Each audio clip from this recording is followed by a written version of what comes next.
I'm going to show you how to make your privacy in YouTube, your subscriptions, to be public rather than private, so that when you subscribe to my channel, that it will show up as an actual subscription.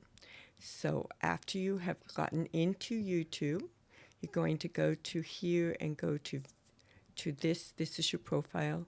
You're going to click View Channel.